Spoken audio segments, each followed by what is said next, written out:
Hello class 12। आज लेकर आई हूँ ज्योग्राफी एबीटीए की बुक से। जैसा कि आप लोग डिमांड कर रहे थे ज्योग्राफी का दे दीजिए एक सेट, तो मैं आज लेकर आई हूँ एक सेट। थोड़ा लेट ज़रूर हो गया है, लेकिन एक एक करके मैं जितने भी हैं सब देने की कोशिश करूँगी। यहाँ पे प्रॉब्लम बस यही है कि यहाँ पर एबीटीए की बुक में सब बांग्ला में है, तो उससे पहले ट्रांसलेट करना पड़ता है हिंदी में, तब जाकर उसको सॉल्व करना पड़ता है। तो चलिए प्रश्न की तरफ चलते हैं। पहला प्रश्न है, ग्लोब्स्टेरिस एक प्रकार का है। आंसर होगा दिए गए ऑप्शनों में। आंसर है ऑप्शन ए पौधा। दूसरा नंबर है, पेंजिया शब्द का अर्थ है। आंसर है ऑप्शन बी अखंड महाद्वीप। तीसरा नंबर है, निम्नलिखित कथनों में से सत्य और असत्य का चयन कीजिए। तो यहाँ पर आप देख सकते हो, पढ़ सकते हो। इसके बाद दिए गए ऑप्शनों में आंसर होगा ऑप्शन बी, पहले का ट्रू, दूसरे का ट्रू, तीसरे का भी ट्रू है। चौथा नंबर प्रश्न है, सही विकल्प निर्धारित करने के लिए बाएं कॉलम को दाएं कॉलम से मिलाएं। तो आप लोग इसको पॉज करके देख लीजिए, समझ लीजिए। और दिए गए ऑप्शनों में आंसर होगा ऑप्शन सी, पहले का दूसरा, ए का दूसरा, बी का चौथा, सी का तीसरा और डी का पहला। आगे चलते हैं। पांचवा नंबर प्रश्न है, खोजे कि नीचे कौन सा स्पष्टीकरण निम्नलिखित कथनों पर सबसे उपयुक्त बैठता है। तो यहाँ कथन और स्पष्टीकरण दिया गया है, आप लोग पढ़ लीजिए इसे पॉज करके। और हम आंसर को पढ़ लेते हैं अभी। आंसर होगा ऑप्शन ए, केवल स्पष्टीकरण 2 सही है। आगे बढ़ते हैं। छठवां नंबर है, निम्नलिखित विकल्पों को गति के क्रम में व्यवस्थित करें, सबसे धीमी से सबसे तेज। ए है धीमा, बी है चट्टान का गिरना, सी है चट्टान का गिरना, डी है चट्टान का खसकना। आंसर होगा ऑप्शन सी, चौथा, तीसरा, दूसरा और पहला। सातवां नंबर है, ठंडे पानी की बूंदें बर्फ के टुकड़ों के संपर्क में आती है, इस प्रक्रिया में सीधे बर्फ के कणों में बदल जाती है या तो। आंसर होगा ऑप्शन डी, प्रशीतन।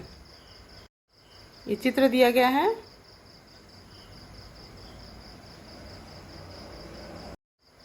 तो बच्चों, अभी आपने जो चित्र देखा उससे प्रश्न बनते हैं। पहला है पवन विमुख ढाल, दूसरा पवनाभिमुख ढाल, तीसरा धरातलीय वर्षा। इस तरह से ऑप्शन दिए गए हैं। आंसर होगा ऑप्शन बी, पहला पवनाभिमुख ढाल, दूसरा पवन विमुख ढाल, तीसरा धरातलीय वर्षा। आगे बढ़ते हैं। 9वां नंबर है, निम्नलिखित कथनों को पढ़े और सत्य असत्य का चयन कीजिए। तो कथन को पढ़ते हैं, गर्म और ठंडी महासागरीय धाराओं के संगम पर ग्लेशियरों को पिघलने से महासागरीय पठार का निर्माण होता है। इस तरह से 3 प्रश्न है। आंसर होगा ऑप्शन डी, पहले का एफ, दूसरे का एफ और तीसरे का भी एफ। आगे बढ़ते हैं। 10वां नंबर है, किसी पारिस्थितिकी तंत्र में ऊर्जा प्रवाह निम्नलिखित सूत्र के अनुसार होता है। 4 ऑप्शन दिए गए हैं। आंसर होगा हमारा ऑप्शन सी, ऊष्मागतिकी। अगला है 11वां नंबर, निम्नलिखित स्तंभों के लिए सही विकल्प का चयन कीजिए। बायां स्तंभ और दायां स्तंभ है, इन दोनों विकल्पों के लिए सही का चयन करना है, सही विकल्प का। तो दिए गए विकल्पों में आंसर होगा ऑप्शन सी, पहले का दूसरा, बी का चौथा, सी का पहला और डी का तीसरा। 12वां नंबर प्रश्न है, विश्व का सबसे घनी आबादी वाला देश है। आंसर होगा ऑप्शन सी, मोनाको। 13वां नंबर प्रश्न है, गांवों से शहरों की ओर पलायन किस कारण से होता है। आंसर है ऑप्शन डी, जीविकोपार्जन के लिए। 14वां नंबर प्रश्न है, बेबी बूम शब्द किस विकल्प से जुड़ा हुआ है। 4 ऑप्शन दिए गए हैं। आंसर होगा ऑप्शन सी, जब जन्म दर असामान्य रूप से बढ़ जाती है। 15वां नंबर प्रश्न है, ग्रीक शब्द मेट्रोपोलिस का अर्थ है। आंसर होगा ऑप्शन सी, जननी शहर। 16वां नंबर प्रश्न है, 2021 में कुल जनसंख्या के मामले में भारत के शीर्ष 4 राज्य अवरोही क्रम में लिखिए। तो दिए गए हैं ऑप्शन, 4 ऑप्शन दिए गए हैं, अवरोही क्रम में सजाना है इसे। तो आंसर होगा ऑप्शन है, उत्तर प्रदेश, महाराष्ट्र, बिहार और पश्चिम बंगाल।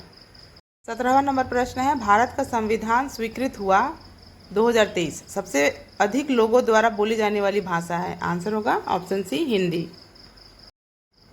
18वां नंबर प्रश्न है, अनुच्छेद दिया गया है, इसको अच्छे से पढ़ना है, इसमें से भी प्रश्न पूछे जाएंगे, इस तरह के आने वाले हैं, एक आएगा।